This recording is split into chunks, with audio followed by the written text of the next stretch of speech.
Hi, it's Maureen Muldoon, and we are on lesson 182 with A Course in Miracles, the workbook. And if you like the lessons, you can go ahead and like it and subscribe and share it with your friends.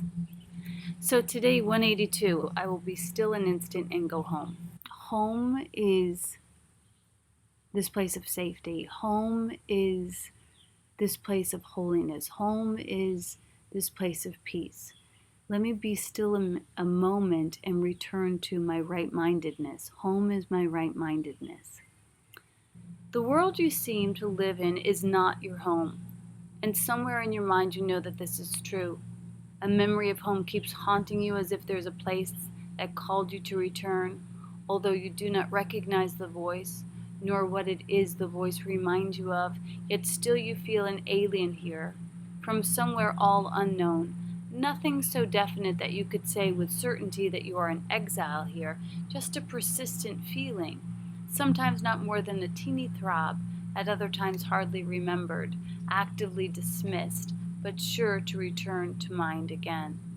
No one knows but whereby we speak, yet some try to put off their suffering in games they play to occupy their time and keep their sadness from them. Others will deny that they are sad and do not recognize their tears at all. Still others will maintain that what we speak of is an illusion, not to be considered more than but a dream. Yet who, in simple honesty, without defensiveness and self-deception, would deny he understands the words we speak? So this is the good news and the bad news. The good news is that we're not alone, that everybody kind of feels this discontent of not knowing what the heck we're doing here. And the bad news is that everybody feels this mild discontent of what the heck are we doing here. We speak today for everyone who walks the world, for he is not lost at home. He goes uncertainly about in endless search, seeking in darkness what he cannot find, not recognizing what it is he seeks. 1,000 homes he makes, yet none content his restless mind. He does not understand, he builds in vain. The home he seeks cannot be made by him. There is no substitute for heaven. All he made was hell. So right there it gives us another reminder that there's a difference between creating and making, and that when we create with love, and when we make out of fear. And so when we make things up, when we start to make up our minds, when we make meaning of things, we are sure to support the illusion of hell. And so we don't want to do that. Perhaps you think it's your childhood home that you would find the childhood of your body and its place of shelter as a memory now so distorted that you merely hold a picture of a past that never happened. Yet there is a child in you who seeks his father's home and knows that he is alien here. This childhood is eternal and with an innocence that will endure forever. Where this child shall go is holy ground. It is his holiness that lights up heaven and that brings earth the pure reflection of the light above, wherein the earth and heaven join as one. So that's a beautiful idea of recognizing that we're all innocent, and we want to return to this inner Christ child that lives within us. It goes on to say, it is this child in you your Father knows as his own son. It is this child who knows his Father. He desires to go home so deeply, so unceasingly, his voice cries unto you to let him rest a while. He does not ask for more than just a few instances of respite, just an interval in which he can return to breathe again the holy air that fills his Father's home. You are his home as well. He will return. But give him just a little time to be himself within the peace that is his home, resting in silence and in peace and in love. So it's basically like saying, take it easy, like, don't be so hard on yourself, remember that we're all innocent children really doing our best, and we don't feel comfortable in our skins, it's to try and contain a spiritual aspect in the confines of a form is never going to feel good. So go gentle with yourself as we continue to move in this classroom of being in a body. The child needs your protection. He is so far from home. He is so little that he seems so easily shut out. His teeny voice so readily obscured. His call for help almost unheard amid the grating sounds and harsh and raspy noises of the world. Yet does he know that in you still abides his sure protection. You will fail him not. He will go home and you along with him. This child is your defenselessness, your strength. He trusts in you.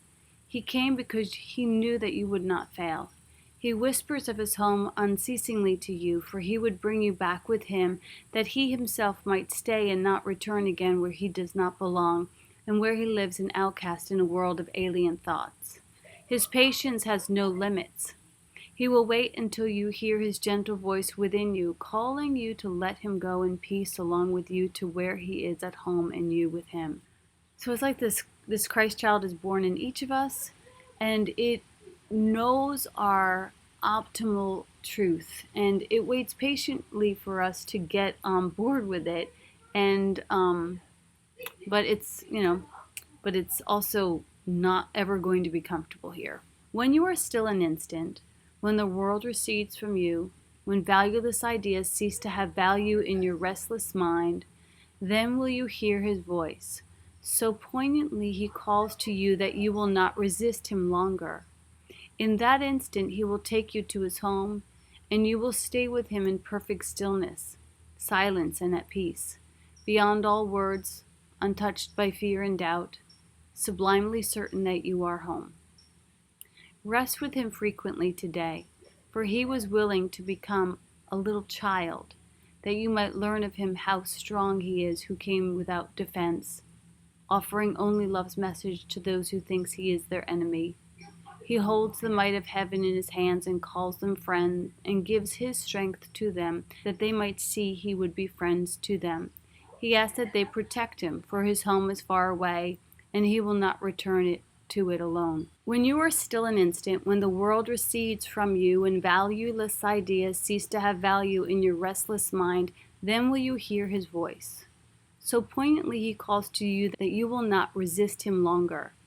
In that instant he will take you to his home, and you will stay with him in perfect stillness, silent and at peace, beyond all words, untouched by fear and doubt, sublimely certain that you are at home.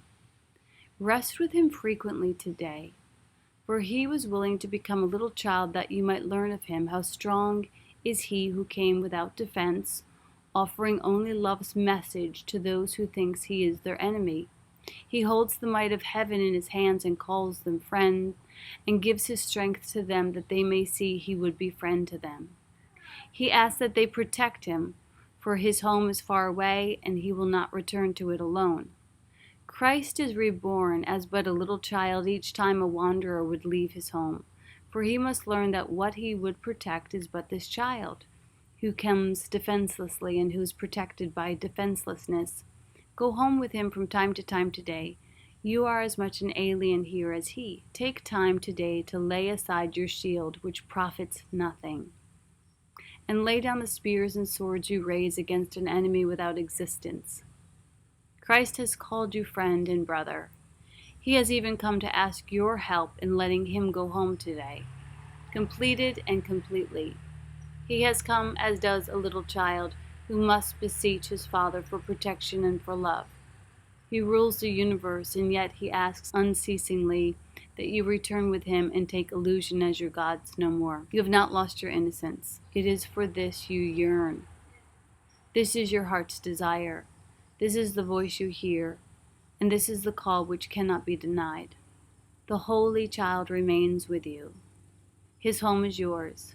Today he gives you his defenselessness, and you accept it in exchange for all the toys of battle you have made, and now the way is open and the journey has an end in sight at last.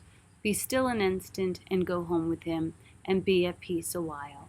This is lesson 182, and I will be still an instant and go home, and it's talking about that holy instant where we let go of all of our separate agendas and just come to this experience, to just see, be in free love, to not have any judgments on things, to just allow ourselves to experience. It's really based on the earlier lessons that are all about saying, I've given everything all the meaning that it has for me.